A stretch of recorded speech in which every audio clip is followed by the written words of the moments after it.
I'm trying to do a quick little video, hopefully quick, about what it is or where I'm going with all this damn bark.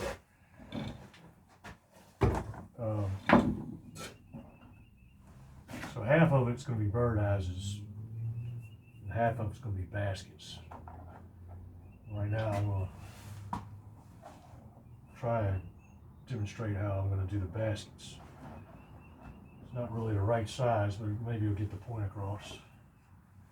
Hopefully I'll stop showing the top of my head to everybody. But this piece of bark is it's crooked for one, so I'm going to call it 15 inches long. So 7.5 for the center.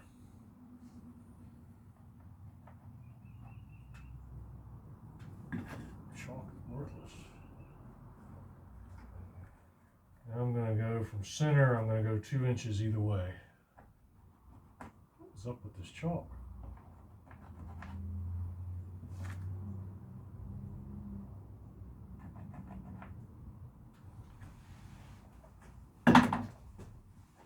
And what I'm going to try and do, shit. Try.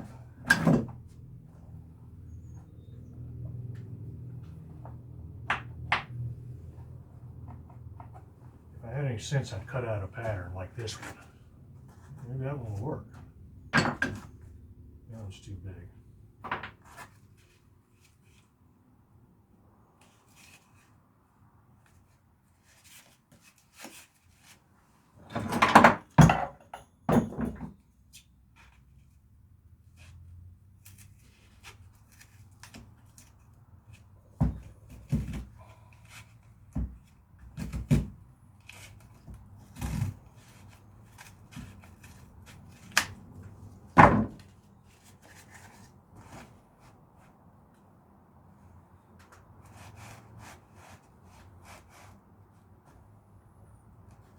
Yeah, still too big. See how prepared I am when I make these videos?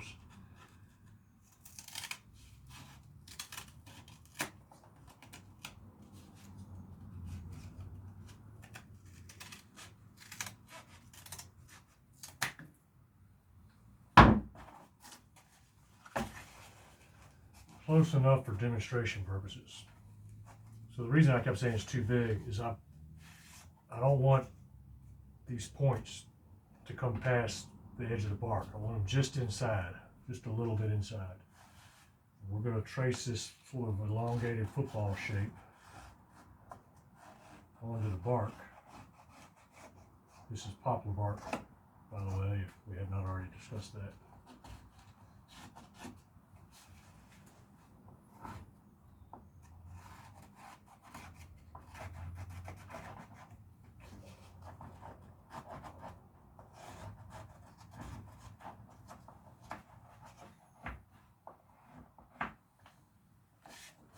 I want these to sort of lap or X over.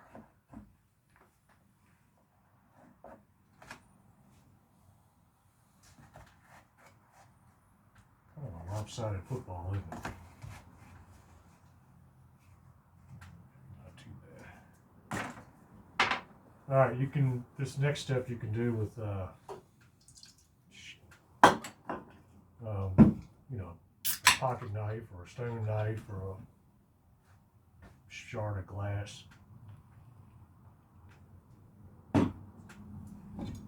I've got this veneer saw, which I'm going to use. I might turn this a different direction.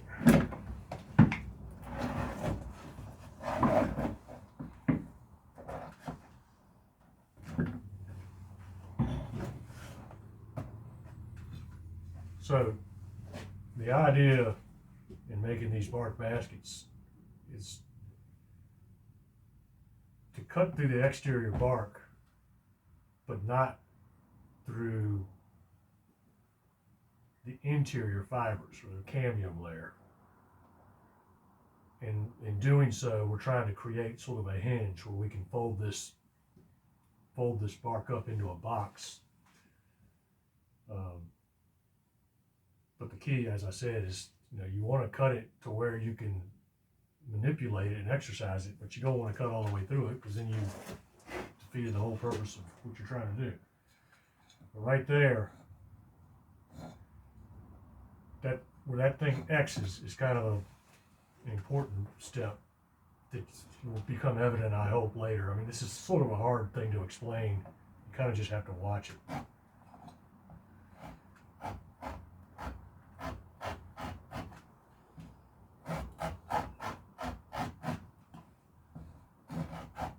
I can sort of listen to the sound the saw makes, or even a knife or whatever you're using. And you can also feel sort of a texture change. It tells you when you're in that cambium. Well, that ain't working at all, really. That cambium layer.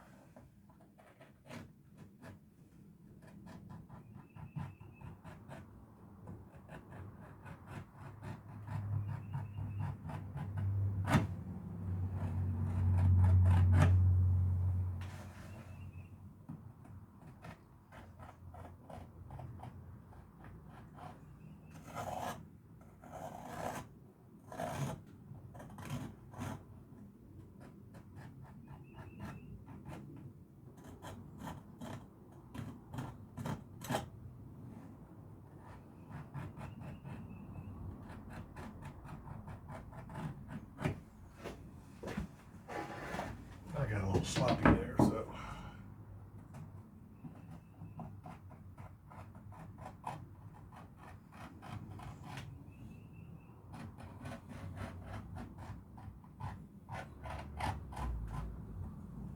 A lot of sloppy.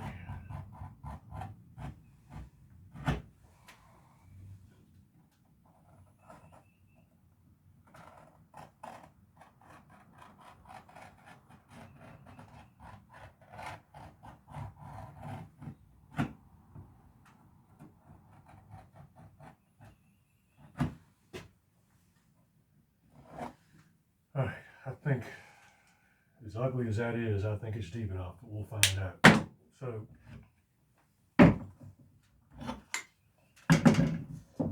got this thing sort of etched in there, and we want to start trying to manipulate it and exercise it a little bit to where it'll fold.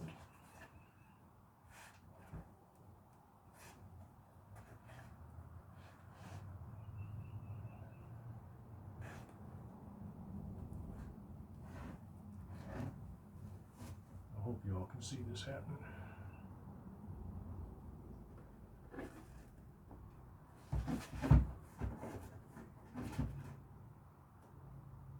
What that little X at the end does is I can fold one inside the other.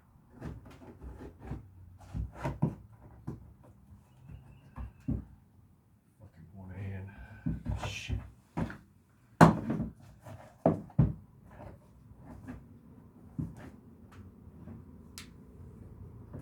Clamp that.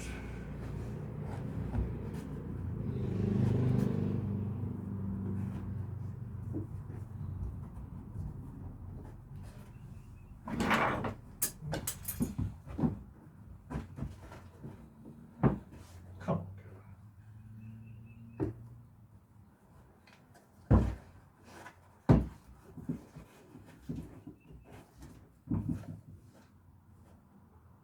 There you have the beginnings of a Appalachian berry basket.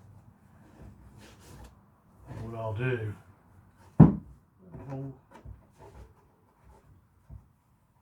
is I'll drill some holes and get some hickory bark. I'll show you that, but take the hickory bark and lace this up. Same thing, lace that up to hold its shape. And I'll take another piece of hickory bark wider, the basket rim I call it, and I'll go around this poplar edge to reinforce it so it doesn't crack and lose its shape. Then I'll lace that all up. So where we're going with all this is something like this. You can see where that's the inner hickory bark here. here, and that's the rim. Lace that all up, lace this all up, got the rim on, and then what I'll do is probably take inner poplar bark, or maybe a hickory, I don't know, and weave a plated basket handle like this. This is all poplar bark. This is actually white pine. This was a canteen I made. I was so excited. I built it, filled it up with water, and the damn thing, it worked. Sort of the same principles. I was folding the bark over top of each other, and then I took pine pitch and crushed up charcoal and made this waterproof glue, glued it all together. It worked great. Put my little hickory nuts on the end to keep the corners from breaking. I was so proud of myself, I wanted to show a friend of mine. Put it on the dashboard when it was about 90 degrees and melted all my seams. I never cease to amaze myself at the stupidity, but anyway, so that's poplar. I call it a plate loop. Make the basket handle. This was a white pine. That's hickory plate loop. I just made that and hang it by my fireplace and throw kindling in it. And that's a hickory bark quiver. I think that's I can't remember what I made that out of.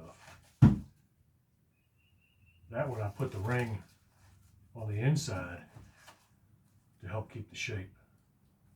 Because if you don't do something to help support the bark, it'll keep shrinking and shrinking and shrinking and just shrivel all up.